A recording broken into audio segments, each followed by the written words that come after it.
Ei, pessoal, estou aqui hoje com o Pedro Almeida, que é professor da Dom Cabral, cofundador da aceleradora Pillow, diretor de investimentos de inovação do Raja Valley e diretor do Founder Institute aqui em Belo Horizonte. E eu trouxe ele aqui hoje para responder algumas questões sobre investimentos. Muitas pessoas têm me mandado mensagens aqui no Acelera Bela, já querendo procurar investidores antes mesmo de ter tirado a ideia do papel. Então, para a gente começar, Pedro, muito obrigada por estar aqui participando comigo. Acho que a galera vai adorar suas respostas, sua participação. Obrigado, Bela. Obrigado pelo convite. Olá, pessoal. Então, para a gente começar, eu queria que você explicasse justamente isso. Quais são os tipos de investimento que existem e para que nível de maturidade eles servem? Por exemplo, o pessoal que já está querendo procurar um investidor antes de ter um negócio, o que eles têm que fazer? Será que está na hora? Bom, então, o investimento ele é uma fase sempre crítica de uma startup. Por quê? Porque o empreendedor ele para de prestar atenção no negócio e começa a prestar atenção em conseguir dinheiro. Ele gasta a energia dele para buscar o dinheiro. Existem várias fases de investimento. Se a gente pegar sempre por uma escadinha, onde existe menos dinheiro para mais dinheiro, existe o que a gente chama de FFF, que é família, amigos e tolos, que são aqueles que dão a primeira injeçãozinha de dinheiro mesmo. Só para explicar, o FFF é Family, Friends and Fools. Exato, vem do inglês Friend, Family and Fools. Eles injetam um primeiro dinheiro por acreditar na pessoa, por relacionamento. Normalmente é um dinheiro pequeno. É muito comum nos Estados Unidos, na Europa, em economias onde o dinheiro é um pouco mais abundante, não tão comum assim aqui no Brasil. Normalmente esse primeiro dinheirinho vem, sim, da família, muito pouco provável dos amigos, talvez um amigo que tem uma condição financeira um pouco melhor, mas vem da venda de um carro, vem de um seguro-desemprego que o empreendedor recebeu no momento que ele decidiu começar essa jornada. Depois disso, a gente vai ter o investidor anjo. O investidor anjo ele entra no começo de uma empresa, talvez ali de uma ideia um pouco mais consolidada, que já deixou de ser uma ideia e está se tornando um projeto, ainda precisa melhorar um pouco, ser um pouco mais trabalhado, mas já começa a ter forma, já começa a saber como que aquilo vai gerar dinheiro, quais são os clientes. O valor do investimento anjo é mais baixo também. O valor do investimento anjo é mais alto que o FFF, sim. mas ainda é um valor baixo. Sim. Vamos falar aí que o FFF 30 mil, 50 mil, o investimento anjo vai começar também ali dos 30 mil, pode ir até uns 100, 150 mil reais aqui no Brasil. Algumas áreas demandam um investimento bem maior. E mesmo as nomenclaturas permanecem, mas os valores mudam muito.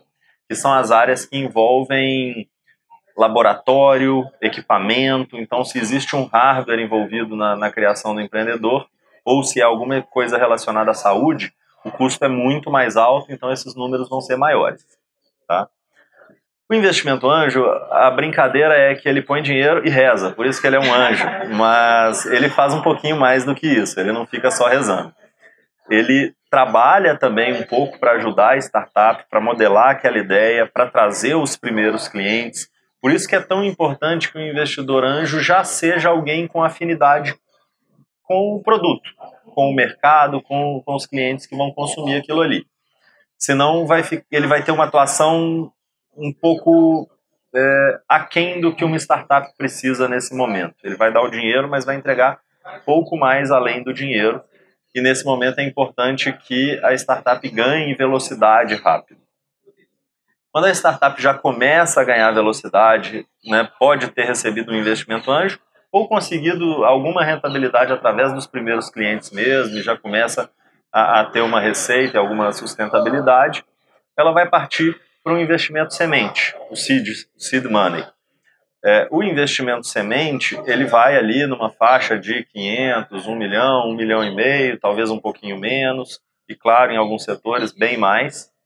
O investimento semente é para realmente gerar uma atração, consolidar um mercado específico. Então a startup já está desempenhando bem na sua região e ela quer fazer uma expansão comercial mesmo. Aí já é uma hora em que as métricas estão prontas, ela já sabe a forma de conquistar cliente, e aquele dinheiro é para ganhar cliente de forma objetiva e agressiva. E depois aí você vai partir para a parte de Venture Capital, Private Equity e abertura de capital, né, um IPO, que a gente tem visto algumas empresas brasileiras fazerem com sucesso. O Venture Capital já é um dinheiro bem legal, de 2,5 milhões, 5 milhões de reais. Vai exigir já um nível de governança muito bom da empresa, um nível de maturidade. Ninguém chega num Venture Capital com pouco tempo de estrada, né? Ele vai ter que ter trabalhado bastante, conhecer os clientes, medir muito bem as atividades dele na empresa, ter bastante relatório de tudo. E normalmente o Venture Capital entra também na governança. Muitas vezes o fundo se dispõe a colocar o dinheiro, mas não é incomum que ele tenha a chave do cofre e comece a aprovar as despesas. Então ele pode indicar, por exemplo, o CFO, que é quem controla as finanças da empresa. Não só pela gestão do dinheiro, mas porque ele está necessariamente mirando de forma muito objetiva o próximo passo, que é o private equity ou a abertura de capital. Então a parte de governança, de transparência dos números, ela tem que estar muito bem cuidada, senão esse próximo passo vai ficar comprometido. Private equity é uma etapa super importante na maioria das startups, porque é quando os investidores anjo, as aceleradoras, os cotistas minoritários fazem saída.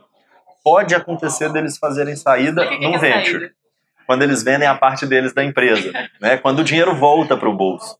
Você imagina, se você é um investidor, você quer que o dinheiro volte para o seu bolso em algum momento. Então, isso acontece normalmente na saída. Ela pode acontecer num venture capital, não sempre. Ela deve acontecer para os minoritários num private equity. Então, quando a empresa recebe ali 10, 12, 14 milhões e daí para cima, provavelmente quem está comprando vai querer tirar os minoritários para quê? Para ter um board de decisão mais rápido, para ter um conselho, uma diretoria mais rápida, para não ter que ficar escutando a opinião de quem tem 3%, de quem tem 5%, para poder fazer a empresa andar mais rápido. Tá? Seja para ser vendido para um concorrente, seja para então ir para uma abertura de capital na bolsa, que aí é um processo grande, longo, super burocrático e para a empresa que já está realmente muito grande.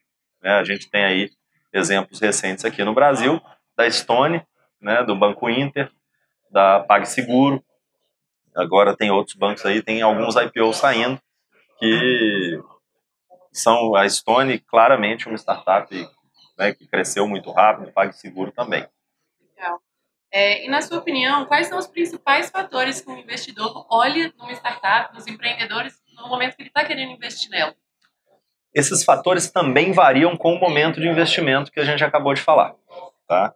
Mas eu diria principalmente para os estágios mais iniciais, que eu acho que é o nosso foco, porque dificilmente o empreendedor vai chegar lá no final sem passar por um investidor, pelo menos semente, para chegar no venture capital. Talvez ele consiga se manter ali sem o anjo, sem o friend, family and fools, com algum dinheiro dele mesmo, mas o semente provavelmente ele vai passar. Ou se ele não passar, com certeza a empresa vai ficando madura e ele deve procurar a mentoria e consultoria para dar os próximos passos. No comecinho da jornada, quando a gente fala de semente e anjo em especial, eu diria que o ponto principal é a equipe. Muitos empreendedores são super apegados às suas ideias, mas a ideia não vale nada. Às vezes é triste aceitar isso, mas não vale nada. Por quê? Porque a ideia não vai gerar nenhum fluxo de caixa, nenhum dinheiro, se a execução não for boa. E quem vai fazer a execução são os empreendedores. Tá? O time, claro, os fundadores, quem é sócio é muito importante, mas como ele está construindo esse time também é super importante. Depois disso, necessariamente vem a ideia, se há algo sinérgico, se há algo que aquele agente financeiro, seja o anjo, seja o seed, consegue ajudar, se está num mercado que ele tem entrada e etc. Agora, tem uns pontos, né? O projeto em si, a ideia, o momento de faturamento, o momento da empresa, a sobriedade com que os empreendedores tratam, principalmente o caminho que está por vir, que faz parte da equipe. Empreender não é fácil, você não vai pegar 100 mil e no final do ano estar com uma empresa de 100 milhões. Então existe muito trabalho para ser feito e ver essa sobriedade nos empreendedores ajuda muito os investidores a decidirem pelo investimento. E tem um outro ponto. a gente tem ali uma escala de principais motivos que as startups acabam. A primeira, considerando bem as ideias bem iniciais, startups que foram trabalhadas por pouquíssimo tempo, 2, 3 meses, é fazer algo que ninguém quer. Ou que todo mundo quer, mas ninguém está disposto a pagar. Isso é uma coisa que eu falo muito, que eu bato muito nessa tecla sobre, galera, coloca para testar o quanto antes, ver se as pessoas querem de fato isso que você está desenvolvendo para não desperdiçar. Exatamente. Então isso é super importante, saber se as pessoas não só querem, como estão dispostas a pagar um valor que torne viável a ideia que você está querendo desenvolver. Porque um valor que dá prejuízo também não vai levar a lugar nenhum. O segundo motivo é briga societária. E é aí que eu chego no ponto do acordo de acionistas. Um investidor semente, um investidor anjo deveria pedir um acordo de acionistas. Um investidor anjo certamente vai pedir um acordo de acionistas. Tá? Por quê? Eu estou investindo no time. E se esse time, por algum motivo, se separar? Não só o que vai acontecer, mas quais são as regras para que isso aconteça. Contrato é para quando dá errado. Se está tudo lindo, está todo mundo ganhando dinheiro, está cheio de clientes, as estratégias estão dando certo, está todo mundo feliz, ninguém vai lembrar do contrato. Ele vai ficar ali dentro de um saquinho plástico só para a traça não comer dentro da gaveta. Agora, o contrato é para a hora que dá errado. Putz, deu briga, alguém quer sair. Como que faz? Aí o cara quer sair e decide que o pedaço dele vale 10 milhões. E não tem nada no acordo de acionistas que prevê isso. Tá? Tem um ponto de atenção também, né, nessa questão de documentação que, primeiro, contrato social, a constituição da empresa, essa é uma dica importante para os empreendedores, não deve conter as cláusulas do acordo de acionistas, porque o contrato social é um documento público. Eu posso ir com o seu CNPJ na junta comercial e pegar o seu contrato social. Isso também significa que o seu concorrente pode, numa ação de guerrilha, e ele pode identificar um cara que tem 4% da sua empresa, mas nas cláusulas de acordo de acionistas tem o poder de travar. Ou ele consegue comprar essa pessoa, a participação dessa pessoa, só para ter acesso aos dados estratégicos da sua startup e te ferrar. Você está tocando muito nesse assunto aí de documentos, então, só para a gente alertar o pessoal, quais são as principais cláusulas ou tipos de documentos que são necessários para não ter problema ou para conseguir manter o sigilo? Muita gente tem preocupação também de procurar um investidor, contar sobre a ideia e o investidor roubar a ideia. Então, isso não vai acontecer. Né? O investidor, ele é um investidor, ele não é um empreendedor, então esse ponto não é importante. Vou voltar rapidinho no acordo de acionistas. O acordo de acionistas tem que prever regras claras para tirar as pessoas que querem sair, que não estão performando ou que tiverem algum atrito e, pelo voto da maioria, foram escolhidos para sair.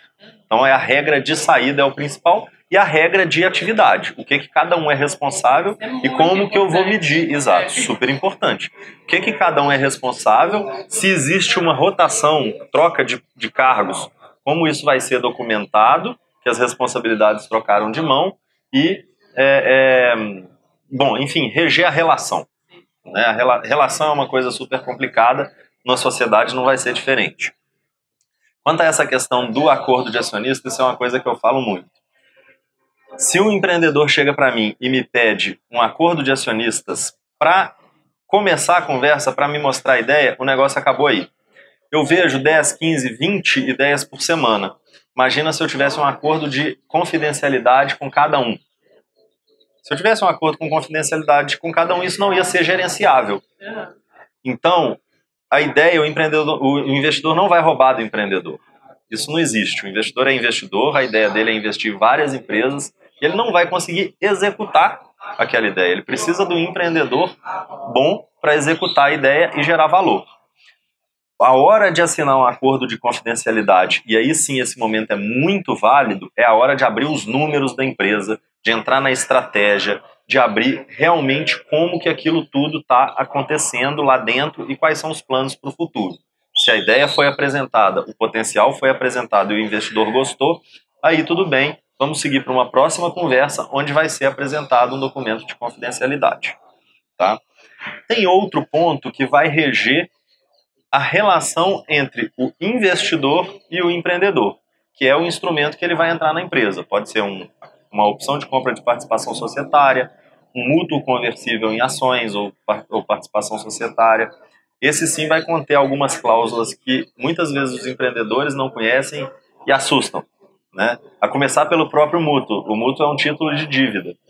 Se for um investidor que entende de startup, ele não vai cobrar essa dívida, a não ser que o empreendedor faça um extremo mau uso do dinheiro. Tá? Qual que é a diferença da opção? Então por que o investidor não aceita a opção de compra de participação societária? Bom, se ele depositar lá e você trocar seu carro por um carrão, ele vai correr atrás de você, por isso que ele prefere o mútuo. Mas eu digo, principalmente para as pessoas que investem comigo, no nosso grupo, que o principal motivo é se a startup está performando bem, mas com práticas de governança e ética que a gente não compartilha. Aí eu não vou executar, mas eu vou pegar meu dinheiro de volta, corrigido, o investidor segue ganhando dinheiro, segue com o dinheiro que ele investiu corrigido, o empreendedor segue ganhando dinheiro pelo caminho dele que ele acredita correto, e ninguém briga, sai todo mundo muito bem. Acho que essa é a principal situação em que o mútuo é muito valioso. E o que tem dentro desse mútuo? As famosas cláusulas, né? Drag along, tag along, direito de preferência. Isso tudo foi construído no Brasil em cima da lei das SAs. A gente replica, né, o que já é lei para as SAs em documentos para reger empresas menores, EIRELI, limitada e etc. O ponto principal é que nada disso é esdrúxulo. Tem que ser muito bem entendido, principalmente no horizonte do que você quer que aconteça com a empresa no longo prazo. Tá?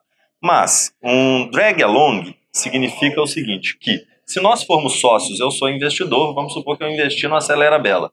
E em algum momento eu viro e falo assim, vamos ver as métricas.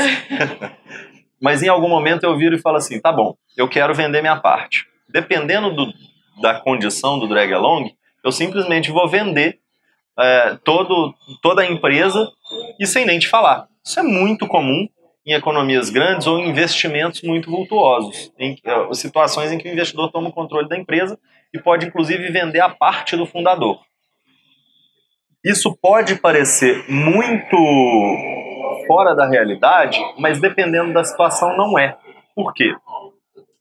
Quando você coloca um piso no momento do investimento, fica legal. Fala, olha, eu acredito que antes do dinheiro entrar, vamos chegar num acordo aqui que se o valor passar de 20 milhões, a gente vende. Chegamos nesse acordo, ok, num prazo de 5 anos, 3 anos, um período X. Ok. Aí nós acordamos antes que eu coloquei 100 mil, meu 100 mil vai virar 1 milhão, mas você vai ter 19.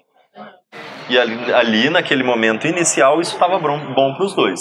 Se lá na frente isso não mudou, o que normalmente tem que ter também? O direito de preferência. Então, o direito de preferência ele é recíproco para os dois sócios. O drag along também pode ter. Aí você vai falar o quê? Falar assim, Pedro, tudo bem, você quer vender a sua parte, mas eu não concordo em vender a minha. Então eu vou executar o meu o meu direito de preferência. Quanto estão te oferecendo pela sua parte? Você tem o direito, sendo sócia, já estando na composição da empresa, de comprar pelas mesmas condições. As condições entendem não só o mesmo valor, mas condição de pagamento e entregas relacionadas. Então você vai ter as mesmas condições e você vai ter preferência a qualquer um que venha de fora. Essa é super importante. Tá? E é super importante ter para todos os lados. Se o investidor quer vender a parte dele e o empreendedor já faturou, já fez ali, ou conseguiu uma linha de financiamento para que ele compre, ele tem o direito de comprar do investidor antes que esse venda para o mercado. Tá? A outra parte, que é também um pouquinho confusa para o pessoal, é o tag along. Tag vem de etiquetar, né? O que significa que eu só deixo você vender a sua parte se a minha for vendida junto nas mesmas condições. E por que isso? Também, mas não, como assim? Eu estou vendendo aqui, não estou vendendo nem minha parte toda, eu estou vendendo metade da minha parte. Mas às vezes você vai até cair do controle, descer de 51% da empresa. Tá? E eu, investidor, anjo, CID, coloquei lá atrás o dinheiro por quê? Vamos voltar na segunda pergunta. Eu botei por causa da equipe. Se essa equipe está querendo sair, me acende uma luzinha vermelha. Eu falo, bom, peraí, se ele quer sair, eu quero sair antes. Ou eu quero sair junto. Uhum. Então isso também é bem comum. Que se coloque um tag along, que o investidor tenha um tag along no fundador. Não é comum que o fundador tenha um tag along no investidor. O investidor tem uma parte menor e quer liquidez em algum momento, e o empreendedor não necessariamente.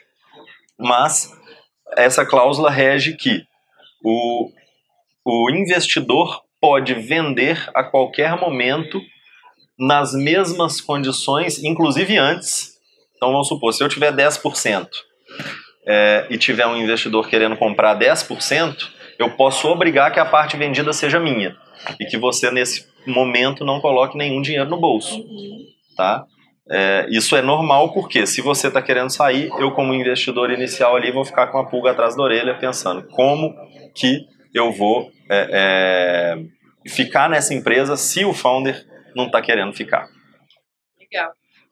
E para a gente encerrar, assim, uma outra dúvida, quando o empreendedor está buscando um cofundador que vai ali somar no negócio, vai ajudar tanto a desenvolver quanto talvez entrar com a grana, como construir e formalizar essa relação? Legal.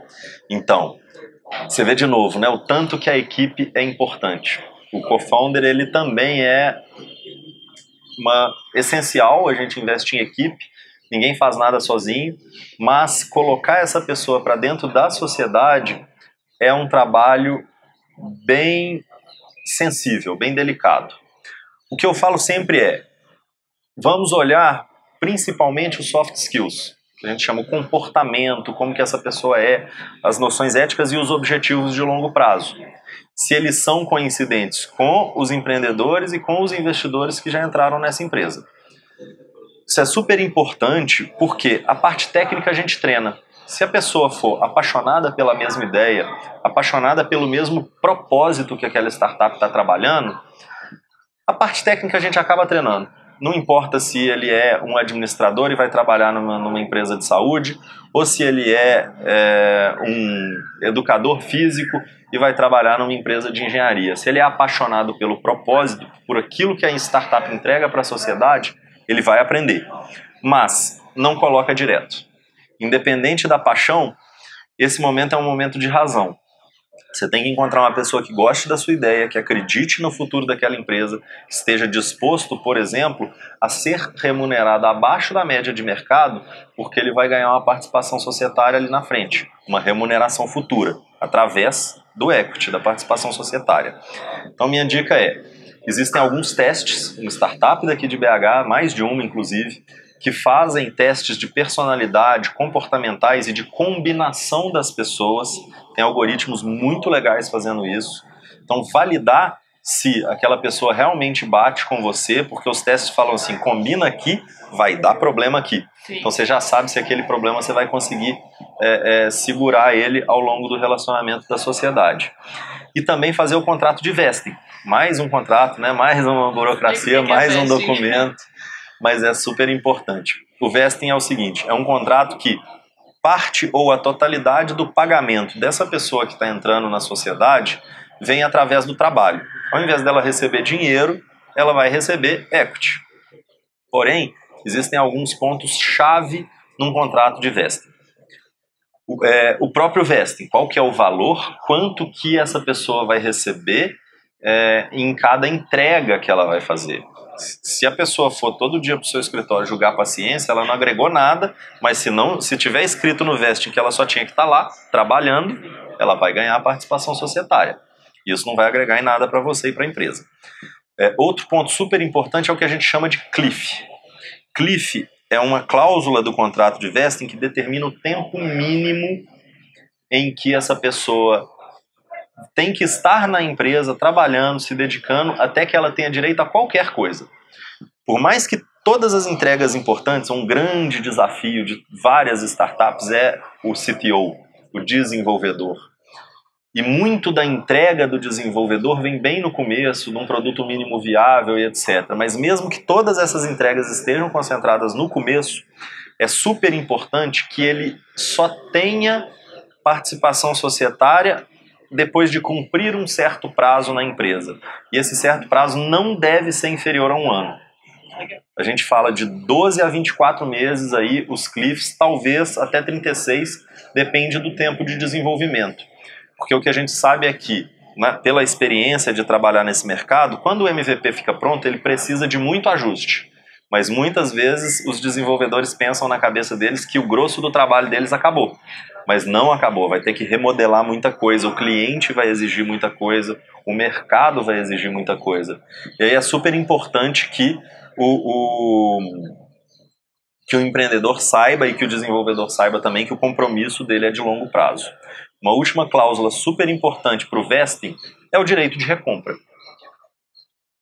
Ou, se ele pedir... Primeiro ponto, se ele pedir para sair, ele tem que ser pago um valor baixo, porque ele está desistindo do projeto, ou nenhum valor. Isso é negocial, vai depender do que as partes aceitarem. O segundo é, mesmo que ele tenha cumprido ali aquele período de 18, 24 meses, ele já tem direito àquela participação societária, mas se ele pede para sair, ele necessariamente tem que estar disposto a vender a participação societária de volta para os fundadores em um preço ou uma taxa de desconto do valuation daquele momento, né, do preço daquele momento, mas tem que ser algo já negociado, não pode ser algo livre, senão ele vai simplesmente falar, não, eu trabalhei 2 anos, meus 10% valem 10 milhões e se ninguém me pagar eu vou ficar com eles, e aí você vai ter um encosto, que a gente chama, no seu quadro societário. Sim. Bom, Pedro, muito obrigada pela sua presença e participação aqui. Meu primeiro entrevistado do canal do YouTube. Foi um prazer, viu? Eu que agradeço, Bela. Mais com você. Vamos conversar novamente. Obrigado pelo convite e estou à disposição aí para quem quiser conversar sobre investimento, inovação e startups. Legal. E se alguém tiver alguma dúvida, deixa lá no Acelera Bela que a gente traz o Pedro aqui de novo para responder. Com certeza. Valeu, então, pessoal. Até mais, gente. Até mais.